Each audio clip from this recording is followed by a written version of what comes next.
Supergirl, the latest comic book adaptation from Warner Brothers and DC Studios, falling short of expectations its first week out, earning less than $50 million domestically so far, and now could potentially lose $100 million, according to Variety. The flop raising questions ahead of what's usually a summer blockbuster weekend. Can America not handle female superheroes, or is there something else going on? Her performance in a vacuum is fantastic. It's just unfortunate that the movie itself is a vacuum. Coming after last year's reboot of Superman, Supergirl follows his lesser-known cousin, Kara Zor-El, played by actress Millie Alcock.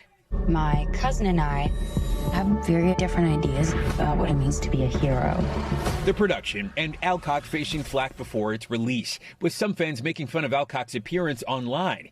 Even former Superman actor Dean Cain replying he laughed at the insults. And there's been immense scrutiny, not about her ability to play the character or about her performance, but of her appearance, which simply doesn't happen in the same way for male actors in this space. The actress telling Vanity Fair that her role on the Game of Thrones prequel House of the Dragon prepared her for some of the hate, saying, quote, simply existing as a woman in that space is something that people comment on, adding, quote, we have become very comfortable having this weird ownership of women's bodies. Those comments and the growing chorus of critics setting up a debate about misogyny in the current state of media. It's been decades since Xena, Warrior Princess.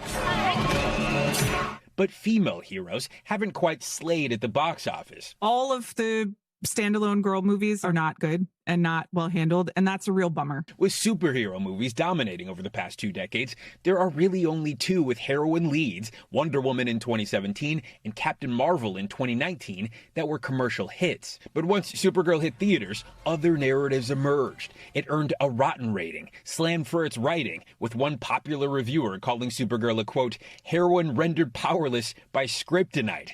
And audiences generally haven't been gravitating to superhero films quite as much in recent years, no longer dominating the silver screen like they did just a few years ago when Avengers Endgame shattered records with a $1.2 billion global debut. And Black Panther brought Marvel one of its best opening weekends ever. This ends today.